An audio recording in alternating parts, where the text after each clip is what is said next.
filonu malinhum الشمس جميل طويل اللي سبع الخلق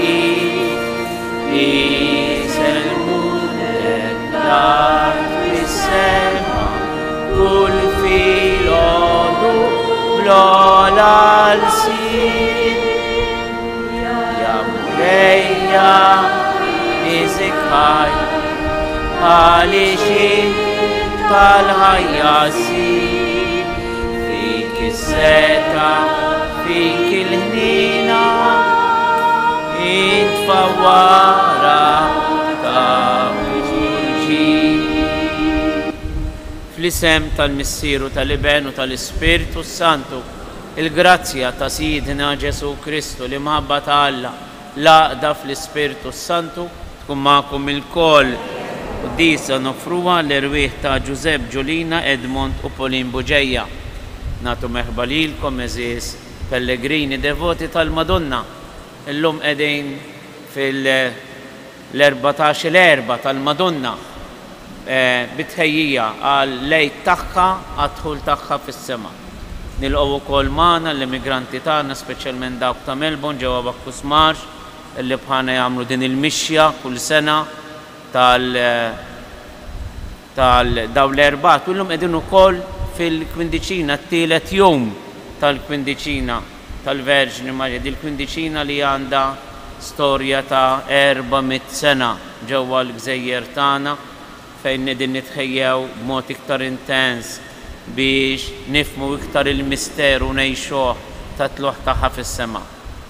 Nilqgħu wkoll l-immigranti tagħna f'pajjiżi oħra u lil dawk li jinsabu fostna għal mistrieħu jiġu jżuru l-Verġni Marija biex iroddula ħaj ta' kemm ġejt u grazzi rċevew minn għandha. It-tema s-suġġett tal-lum li se nirriflettu fuq hija l-Verġni Marija Sultana tal-Paċi. Nitolbuha għal paċi fil-qalb tagħna minn hemm titlaq. Jekk ma jkunniex paċi fil-qalb tagħna mhux se jkun hawn paċi fid-dinja. L-inkwiet tad-dinja huwa jibda mill-inkwiet fil-qalb tal-bniedem, mis-supervija tiegħu u mit-tiġrib li jkollu. Nitolbu għal paċi fil-qalb tagħna u għal paċi fid-dinja u għal paċi fil-Knisja għax anke fil-komunitajiet tagħna għandna bżonn li jkollna is-sens tal-preżenza tal-Ispiritu Santu li titfisser fil-paċi. Ħuti hemm narfu ħtijietna biex nitħejjew tajjeb ħa niċċelebraw daw il-mister qaddisa. Missier intħlaqt id-dinja b'ordni li ma bħalu. Imma aħna l-bnedmejn fir-relazzjonijiet tagħna ma' xulxejn, fir-relazzjonijiet tagħna mal-istess ħolqien li inti tajtna. Mhux dejjem inġibu ruħna sewwa għax aħna bnedmejn immexxijin mill-egojiżmu tagħna, mis-supervja tagħna. Eħlisna mit-tiġrib tagħna nfusna, mulej ħniena. Kristu inti s-Sultan tal-Paċi tħall f'Ġerusalem fuq felu ta' ħmar biex turina li inti m'intejx wara s-saltniet, wara l-gburija. Tina l-grazzja li nimitawk kull fejn inkunu biex ma naffermawx li nfusna id-drittijiet tagħna u dak kollu li imur biex jenfasizza kemm aħna importanti. Kristu ħniena. Spiritu għaddejs, sinjal tal-preżenza tiegħek hija l-paċi. Tina l-grazzja li nindunaw illi femm m'hemmx il-paċi m'hemmx int. Ħalli naċċettaw lilek għax int biss tista' ġġib l-ordni u s-serenità fil-qalb tal-bniedem u fid-dinja kollha. Mulej ħniena. Iħenna għalina Alla li jista' kollox jafrinna rnubietna iwassalna għal ħajja ta' dejjem. Nitolbu u Alla permezz tal-Iben il-waħdini tiegħek rittati jislimu l-paċi lil bnedmejn bl-interċessjoni tal-Verġini Mqazza Marija. Għatina l-għeda u l-paċi fi żminijietna biex inkunu familja waħda fis-sliem dejjem maqudin flimkien b'imħabba taħwa b'ibnek Ġesu Kristu Sidna li hu Alla miegħek jgħix wisalta flimkien mal-Ispiritu Santu għal dejjem ta' dejjem. Amen. raw lil Mosè bil-ġilda ta' wiċċu tiddi u beżgħu jersqu lejh. Qari mill-ktieb tal-Esodu. Meta Mosè niżel minn fuq il-muntanja tas-Sinaj biż-żewġ twavel tax-xhieda f'idu u ma kienx jaf li l-ġilda ta' wiċċu kienet tiddi billi kien qorob lejn Alla. U meta Aaron u l-ulied kollha ta' Iżrael raw lil Mosè bil-ġilda ta' wiċċu tiddi, beżgħu jersqu lejh. Iżda Mosè sejħilhom u resqu lejh. Aaron u l-kbarat kollha tal-ġemgħa u Mosè qed ikellimhom u Mosè qed ikellimhom. Imbagħad resqu wkoll ulied kollha ta' Iżrael u Mosè ordnalhom kull ma kien qallu l-mulej fuq il-muntanja tas-Sinaj. Meta Mosè tem jitkellem magħhom, għatta wiċċu b'velu. Imma meta kien jidħol quddiem il-mulej biex jitkellem miegħu, Mosè kien ineħħi l-velu sa meta kien joħroġ. Meta mbagħad kien joħroġ, kien jgħid lill-ulied Iżrael kull ma kien ordnalu il-mulej. Meta ulied Iżrael kienu jħarsu lejn Mosè, kienu jarawlu l-ġilda ta' wiċċu tiddi u Mosè kien jerġa' jqiegħed il-velu fuq wiċċu sa ma kien jerġa' jidħol jitkellem mal-mulej. Il-kelma tal-mulej. Għas-salm responsorjali jinwieġbu qaddisu il-mulej Alla tagħna. Qollu bit-tifħil il-mulej Alla tagħna, inxteħtu quddiem il-mirfes riġlejh għaxu qaddis flimkien qaddisu il-mulej Alla tagħna. Mosè u Aaron fost il-qaddisin tiegħu u Samuel fost dawk li jsejħu ismu. Kienu jsejħu l-mulej u iweġġibhom flimkien.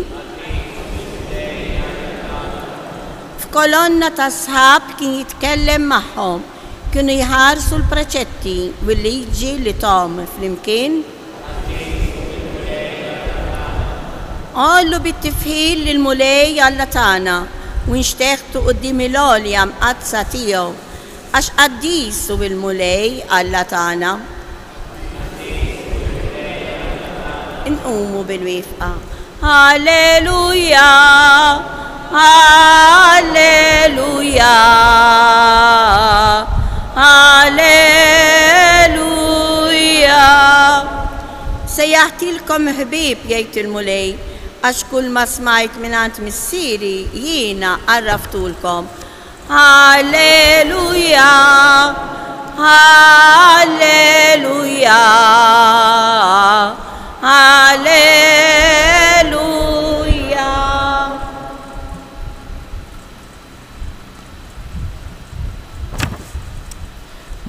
Imur bih kull ma jkollu u jixtri dik il-għalqa l-mulej magħkom. Qari mill-Evanġelju skont San Mattew. F'dak iż-żmien Ġesu qal lid-dixxipli tiegħu: is-saltna ta' smewiet tixbaħ lil teżor moħbi f'għalqa li wieħed raġel isibu u jaħbih u kollu ferħan imur bih kull ma jkollu u jixtri dik il-għalqa. Tixbaħ ukoll is-saltna ta' smewiet lil wieħed negozjant ifittex ġawwar fin. Meta sab ġawra tiswa ħafna mar bih kull ma kellu u xtara lila. Il-kelma tal-mulej. Waħda mir-rigali sbieħ illi Alla jagħti lil bnedmin li huwa jħobb u li jħobbuh hija d-don tal-paċi. Jekk trid tkun taf Alla jħobbok jew inti x'tħobb lil Alla, ara kif int miegħu u mal-oħrajn. Jekk l-oħrajn tarahom edewwa, hemm xi ħaġa li ma ddoqx.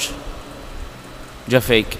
Jekk l-oħrajn idejquk, jekk m'għandekx moħħ li tħobb, hemm xi ħaġa illi titlob lill-mulej jagħtihilek. U qatt m'għandna biżżejjed u din hija d-don tal-paċi, qatt m'għandna biżżejjed mid-don tal-paċi. Ħadd ma jista' jqiegħed fil-paċi ma' kulħadd u jien ma se jkolli xi ngħid ma' ħadd għax jiena bniedem tal-paċi. Noqogħdu attenti għax ix-xitan bil-mod isibilna xi raġuni għax għandna nieħdu għalina, għax għandna naffermaw id-drittijiet tagħna, għax għandna niġġudikaw lill-oħrajn, għax għandna nikkoreġu lill-oħrajn, u għax għandna nippretendu mill-oħrajn illi lilna jikkunsidrawna u jagħtuna dak li naħsbu li hu tagħna. U minn hawn jibda t-tiġrejb. Għax meta bniedem jibda jippretendi anke fih dan il-familja, anke fih dan il-koppja, anke fih dan il-komunitajiet tagħna bħala insara, hemmhekk jibda t-tiġrib. U x-xitan jaf minn fejn għandu jidħol biex jaħarbat, jaf.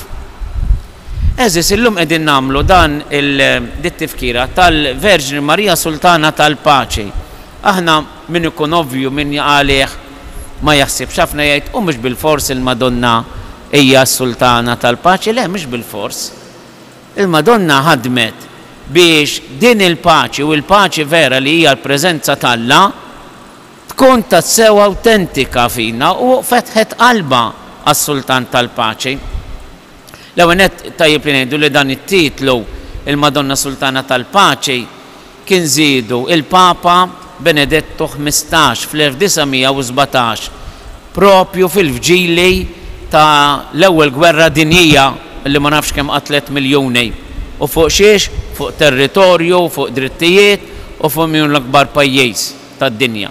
Dejjem jidħol is-sens tal-gburija u tas-supervja. Il għaliex waħda mill-motivi tal-paċi dik li meta inti taħseb li għandek id-drittijiet, meta inti taħseb li Alla għamlek speċjali, meta għandek kariga ta' President, ta' Prim Ministru, ta' xi ħaġa, ta' CEO kbira, allura taħseb li għandek id-dritt li l-ħaddieħor ma tħobbux jew tornalu u tistenna li ħaddieħor jwieġbek. U dan jista' jsir fil-familji tagħna u jista' jsir fil-komunitajiet insara tagħna. Il-Papa Benedetto XV fl-1917 eżejt dan it-titlu tal-Madonna Sultana tal-Paċi u jdaħħal dan it-titlu f'dik li tissejjaħ il-litanija tal-Madonna il-litanija Lawretana. F'din il-quddisa hemm tliet aspetti li nirriflettu fuqha fil-prefazzju ta' din il-quddisa. L-ewwel waħda hija li Marija hija s-Sultana tal-Paċi li għaliex hemm raġuni għax nislet lil dak illi kellu jkun is-Sultan tal-Paċi u s-Slim. Qednija diġà fil-bidu tal-quddisa, Ġesu huwa s-Sultan tal-Paċi.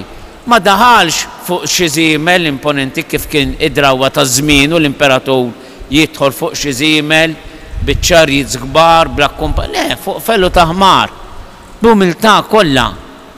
U għalhekk laqgħu in-nies ta' Ġerusalemm dan is-Sultan umli, dan is-Sultan umli.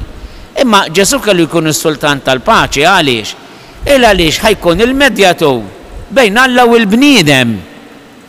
Se jerġa' jressaqna, se jerġa' jħabbibna. Il-protoġenituri tagħna Adamu u Eva beduna minn Alla u se jiġi biex jerġa' jibni l-pontijiet mal-Alla għalhekk huwa s-Sultan tal-Paċi. U Marija se tnissel lil dan is-Sultan tal-Paċi. Se tnissel il-paċi awtentika. Mela l-ewwel talba illi nagħmlu lil Madonna, anzi qabel nistgħu ngħidu xi jgħid il-prefazzju. Prefazzju jgħid għalijek. Din hi l-qaddej umli tiegħek li laqgħet tħabbira minn fom l-Anġelu Gabriel. U nislet fil-ġuf safi tagħha il-prinċep ta' Slim. Meta mħabtin mill-kolla, mir-rabja, mit-tiġrejb, l-ewwel talba li għandi nagħmel hija lil Madonna kif int nissilt il-prinċep ta' Slim ġewwa l-ġuf safi tiegħek.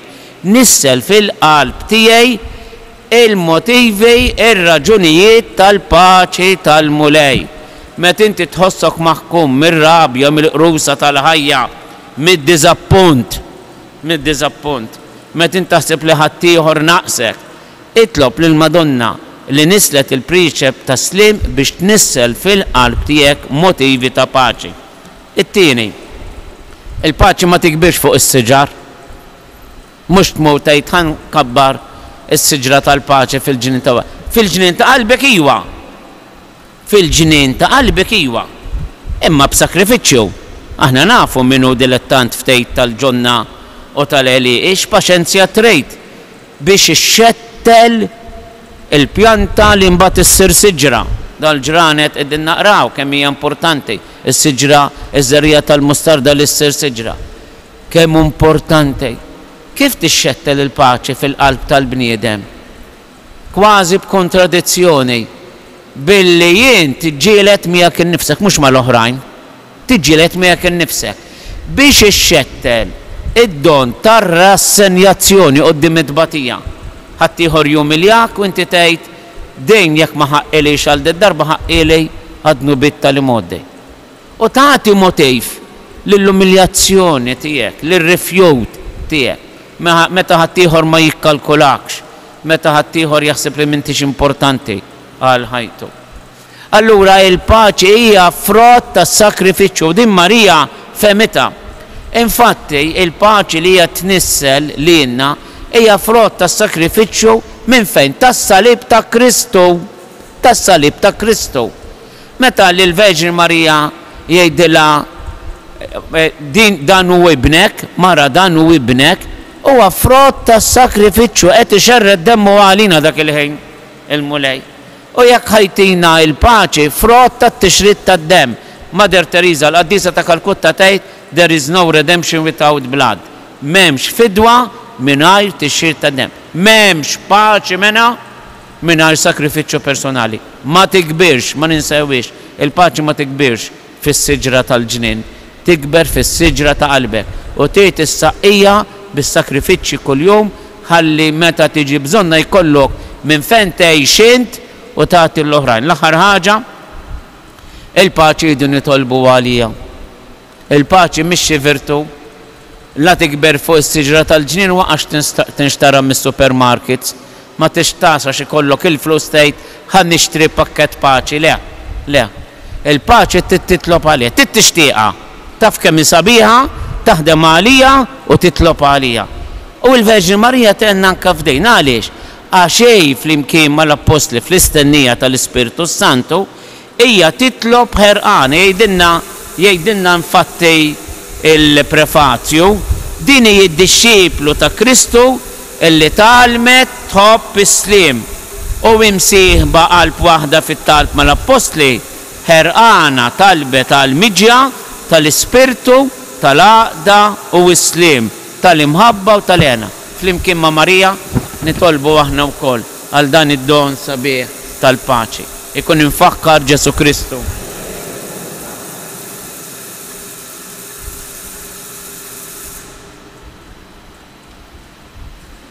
Nqumu bil-wifqa u rresqu it-talbiet tagħna. Mulej jirroddulek ħajr illi permezz tal-Verġin Marija lilna tallimna fejn jinsab il-ħelsien veru. Aħna ma rridux inkunu imxekkla minn dak kollu li jifridna minnek, milli jifridna mill-bnedmejn. Allura tina l-grazza permezz tal-Ispirtu Santu f'dejn l-14 l-erba li qegħdin nagħmlu illum illi niskopru dan id-don sabiħ naħdmu għalih biex bil-qawwa tal-Ispirtu Qaddis tiegħek jikber fil-qalb tagħna. Nitolbuk mulej għalina biex inrażnu s-sensi tagħna, s-sentimenti negattivi tagħna, biex fil-qalb tagħna tixxettel il-paċi illi tant għandna bżonn għalina nfusna u għall-bnedmin sħabna. Nitolbu għati il-paċi, nitolbuk mulej lill-Knisja fil-qalb tal-Papa, fil-qalb tal-isfijiet tagħna, fil-qalb tas-saċerdoti u r-reliġjużi tagħna, fil-qalb tal-lajċi. Għamil li meta nirrataw ma' xulxejn nitkellmu biss mill-imħabba li hemm f'qalbna u mill-paċi li rridu nkabru bejnietna. Nitolbu tina bħala mudell lill-Verġini Marija, is-Sultana tal-Paċi, biex aħna wkoll fuq l-eżempju tagħha innislu fil-qalb tagħna l-prinċep tas-sliem bil-kelma u bl-eżempju u bl-ġejr kollu tagħna. Nitolbu nagħmlulek talba ħerqana għall-familji tagħna, speċjalment fejn hemm in-nuqqas ta' ftehim. Fakkarhom u Verġini Marija fi żmien ta' tfulija, fi żmien tal-imħabba tal-ġenituri tagħhom. Oħloq okkażjonijiet fejn il-familjari, l-aħwa, il-kuġini jerġgħu jingħaqdu flimkien. Tihom li jinsew il-kliem forsi jibes li forsi xi darba qalu lil xulxejn jew xi drittijiet illi setgħu ġew miksura. Nissel fil-qalb tal-familji tagħna il-paċi ta' ibnek Ġesu. Nitolbu nitolbuk għall-morda kollha tagħna u għal dawk li għaddejjin mit-testijiet mediċi biex ittihom id-don tal-paċi, ittihom id-don tas-serenità quddiem l-inkwiet, quddiem it-tiġrejb. Għamil li ma jitilfux il-qawwa u l-fiduċja tagħhom fik li inti tista' tmexxihom minn dan it-tiġrejb kbir u tagħtihom illi bajnuna kbira tiegħek huma jilqgħu din il-prova b'serenità u qawwa ta' paċi kbira. Nitolbu għal paċi fid-dinja, speċjalment għal paċi fejn hemm il-konflitti bejn l-Ukranja u r-Russja. Tina l-grazzja mulej li dan il-konflitt jingħalaq u ma jmutux iktar nies innoċenti u kulħadd jista' jgħix moħħu mistrieħ ġewwa daru mingħajr il-biża' ta' xi attakk bil-missili jew tal-ħruq jew tad-distruzzjoni. Kabbar fil-mexxejja ta' dawn il-pajjiżi sinjal ta' rikonċiljazzjoni u ta' paċi tiegħek. Nitolbu ejjew nippreżentaw lill-Verġni Marija l xi persuna, l xi familja, l xi komunità li għaddejja mit-tiġrejb ħalli l-Ispirtu Santu joħloq sinjali u metodi ġodda għal paċi u biex il-qlub tal-bnedmin jerġgħu jersqu lejn xulxejn. Fi-skitt ta' qalbna ndawru il-ħarsa tagħna fuq il-Verġni Marija u hemmhekk nippreżentawla it-talbiet tagħna, niftakru fil-morda kollha tagħna u fl-intenzjonijiet personali tagħna.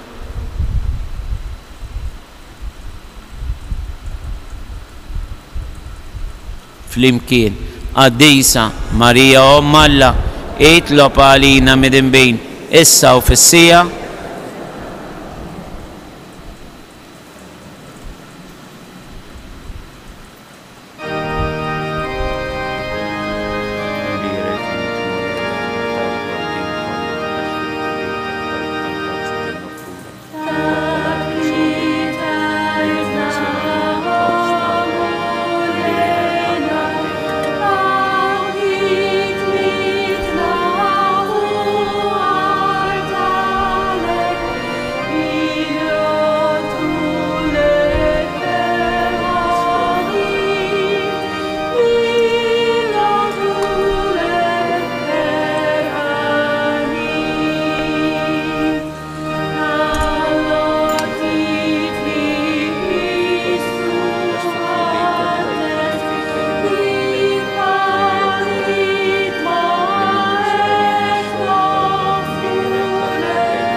Itolbu ħuti biex is-sagrifiċċju tiegħi u tagħkom ikun jogħġob l-Alla il-Missier li jista' kollox.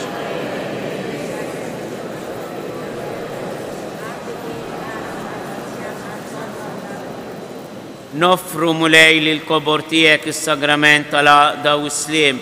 Aħna nagħmlu t-tifkira tal-Verġni Glorjuża Marija illi minna bib għażiż tal-ħajja ħareġ is-Salvatur tad-dinja Ġesu Kristu Sidna illi jgħix wisaltan għal dejjem ta' dejjem. Il-mulej ma'kom. Nerfgħu qlubna il-fuq. Niżuħaj lil-mulej Alla tagħna. Sewwa b'xieraq tas-sew Missier Qaddis tajjeb u taġej tas-salvazzjoni tagħna illi dejjem u kull imkien irroddulek ħaj u nollu b'tifħir xieraq il-kobor tiegħek f'din iċ-ċelebrazzjoni tal-Verġni Mqazza Marija. Din hi l-Omm Verġni illi fija sekket ix-xbija tal-bib tal-vant tat-Tempju minna għadda l-mulej infetħet għalih biss u reġgħet ingħalqet mill-bib tas-sema. Għaliex il-Verġni Mqazza Marija din hi l-qaddejjum li tiegħek li laqet it-tħabbira minn fom l-Anġlu Gabriel u nislet fil-ġuf safi tagħha l-prinċep tas-Sliem. Din hi dik l-omm li frabta sħiħa mar-rieda talla waqfet qalbina ħdejn is-salib meta minn fuqu ibnek bid-demm tiegħu ġab is-Sliem fil-ħolqien kollu għas-salvazzjoni tagħna. din hi d-disċiplu ta' Kristu illi talmet tħobb is-sliem u msieħba qalb waħda fit-talb mal-apostli ħerqana talbet għal miġġa tal-Ispirtu tal-għaqda u s-sliem tal-imħabba u lena imwiet mill-missier u għalhekk flimkien mal-anġli u l-qaddisin kollha intennulek l-innu ta' tifħir u ngħidu bla qiegħda Qaddis, Qaddis, Qaddis, mulej Alla tal-eżerċiti, is-semawit u l-art mimlija bil-glorja tiegħek. Osanna fl-ola tas-semawit, imbierek minn ġej f'isem il-mulej, osanna fl-ola tas-semawit. Qaddis tas-sew int mulej, int lajn ta' kull dusija, qaddes għalek nitolbu daw l-offerti bil-barka tal-Ispirtu tiegħek biex isiru għalina il-ġisem u d-dem ta' Sidna Ġesu Kristu, illi meta kien se jingħata biex minn rajħibati ħaj il-ħobs raddi l-ħajr qasam tal-disċipli tiegħu qal ħudu u kulu il-kol minn dan għax dan huwa ġismi li jingħata għalikom.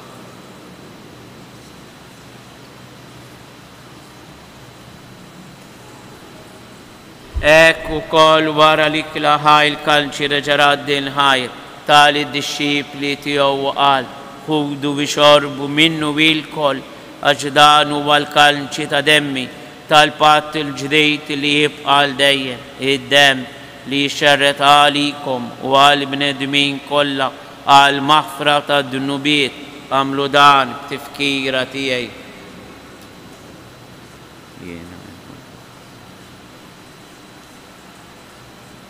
Dan u il-misteru tal-fidi jinħabru il-mew tiegħek mulej inxandru bil-fer il-qawmin tiegħek nistennewk sa ma tiġi fil-glorja għalek aħna u namlu dan tifkira tal-mewt u l-qawmin ta' Sidna Ġesu Kristu nofrulek mulej il-ħobs tal-ħajja u l-kalċi tas-salvazzjoni u rroddulek ħaj għax oġbok tilqana għaw qudiemek biex naqdu.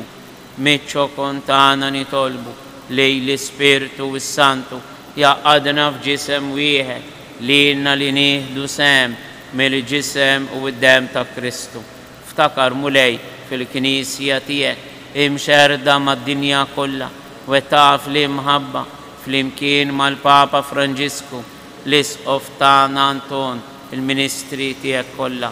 Ftakar ukoll fil-qaddejja tiegħek Giuseppe Giulina Edmond Polin Buġejja li jogħġbok issejħilhom għal għandek minn din id-dinja għamil li kif huma bil-magħmudija mietu f'ibnek u bħal ibnek hekk ukoll f'ibnek u bħal ibnek jirxu xtaw għal ħajja. Ftakar ukoll f'ħutna illi raqdu bit-tama tal-qawmin. Ftakar fil-mejtin kollha daħalhom quddiemek fid-dawl tas-seb tiegħek. Ħenna għalina il-kol nitolbuk għati lilna wkoll il-wirt tal-ħajja ta' dejjem flimkien mal-Verġni mqazza u Alla Marija ma' żewġa San Giuseppe mal-Apostli mal-qaddisin kollha illi jgħixu fil-ħbiberija tiegħek sa mill-bidu tad-dinja għamel li magħhom infaħruk u nsebħuk Ġesu Kristu ibnek. Bi Kristu, ma' Kristu, fi Kristu jingħata lilek Alla missier illi tista' kollox flimkien mal-Ispirtu Santu kull ġieħu glorja għal dejjem ta' dejjem. Fil-missierna ngħidu din it-talba sabiħa aħfrilna dnubietna bħalma naħfru lil minuħati għalina. Mhux sakemm tfaqqa subajk u taħfer, mhix daqshekk faċli, għalhekk nitolbuha lil min mhux lil xi qaddejs, lill-Alla stess, lill-Alla l-missier. Ħan nitolbuh żewġ affarijiet miżien, aħfer lilna u kif taħfer lilna aħna se nippruvaw nimitaw dan il-ġest tiegħek. Naturalment qatt ma se nkunu miżien għax hu ħajaħfrilni iktar. U aħna nbagħtu ħafna biex naħfru. Imma nitolbuh lill-Alla l-missier biex irattab il-qalbi b'satana meta niġu biex ngħaddru id-difetti u l-iżbalji u n-nuqqasijiet tal-oħrajn. nejduha biktar fidi din it-talba illum bil-qalb. Missierna illi inti fis-smawiet jitqaddes ismek, tiġi saltnatek, ikun li trid int kif fis-sema hekk da fl-ard. Ħobżna ta' kuljum atina illum, għafrinna dnubitna bħalma nafru lil minu ħati għalina u la daħannix fit-tiġrib iżda eħlisna mid-deni. Eħlisna nitolbuk mulej minn kull deni, għatina fit-tjieba u l-ħnina tiegħek il-paċi fi żmienna x'inkunu ħielsa dejjem mid-dnub, imħarsa minn kull inkwiet. Aħna nistennew nittamaw lena u l-miġja tas-Salvatur tagħna Ġesu Kristu. Mulej Ġesu Kristu li jgħid l-apostli tiegħek inħallilkom is-sliem, natikom is-sliem tiegħi, la tħares lejn dnubitna iżda ħares lejn il-fidi tal-Knisja tiegħek. Għatiha islimu l-għaqda li inti trid fija, int li tgħix u s-saltan għal dejjem ta' dejjem. Il-paċi tal-mulej kun dejjem magħkom. Bil-qalb iktar mis-soltu llum għatu il-paċi lil xulxejn. Ħaruf talla li tneħħi id-dnubiet tad-dinja ħenna għalina. Ħaruf talla li tneħħi id-dnubiet tad-dinja ħenna għalina. Ħaruf talla li tneħħi id-dnubiet tad-dinja għatina il-paċi. Mulej Ġesu Kristu binalla il-ħaj bil-mewt tiegħek kif rid minnek il-missier bil-ħidma tal-Ispirtu Santu tagħti l-ħajja lid-dinja dal-ġisem u d-dem qaddis tiegħek eħlisni meħtijieti kollha u minn kull ħażen. Żommni dejjem fidi lejn il-kmandamenti tiegħek ħallini ninfiret minn. Danu il-ħaruf talla danu is-Sultan tal-Paċi nitolbuh grazzja speċjali biex il-paċi tiegħu dejjem tagħmmar fil-qalb tagħna ħin daw li huma mistiedna għall-ikla tal-ħaruf. Mulej tidħol taħt is-saqaf tiegħi iżdejt kelma waħda.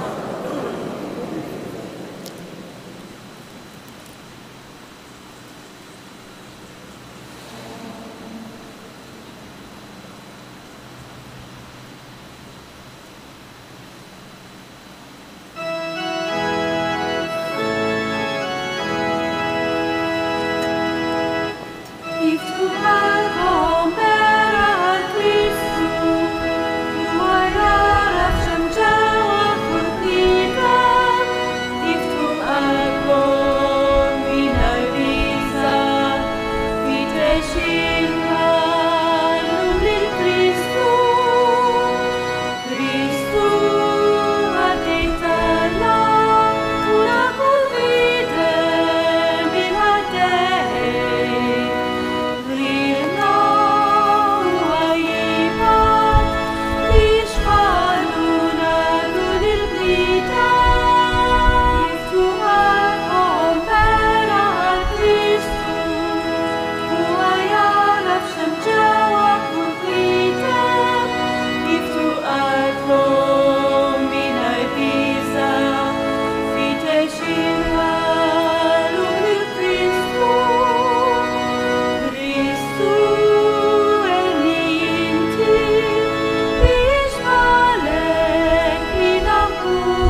O Marija, wis grazzjuża, inti l-om li żjed glorjuża, inti l-bint, inti l-arusa tal-imqazza Trinità. Mela lilek, o Marija, aħna nagħtu kull foħrija sabiex miegħek imennija ingawduk fl-eternità nitolbu. Atina mulej l-ispirtu tal-imħabba biex bis-sakka ta' tqarbina li għamilna bil-ġisem u d-dem ta' ibnek il-waħdini f'din it-tifkira tal-Verġni Mqazza Marija Sultana tal-Paċi infittxu li nġibu l-qudiem fostna dak is-slim li ħallinna Ġesu Kristu Sidna li jgħix fi Saltan għal dejjem ta' dejjem. Il-mulej ma'kom, iberikkom Alla li jista' kollox il-Missier, l-Iben u l-Ispirtu Santu. Morru għejxu fil-paċi ta' Kristu. Tlieta Ava Marijiet il-Madonna l-bżonnijiet tal-familji kollha tagħna, speċjalment il-familji żgħażagħ tagħna. Slim għalik Marija bil-grazzja mimlija il-mulej miegħek, berka inti fost in-nisa, imbierek il-frott tal-ġuf tiegħek Ġesu. Slim għalik Marija bil-grazzja mimlija il-mulej miegħek, imbierka inti fost in-nisa, imbierek il-frott tal-ġuf tiegħek Ġesu. Slim għalik Marija bil-grazzja mimlija il-mulej miegħek, imbierka inti fost in-nisa, imbierek il-frott tal-ġuf tiegħek Ġesu.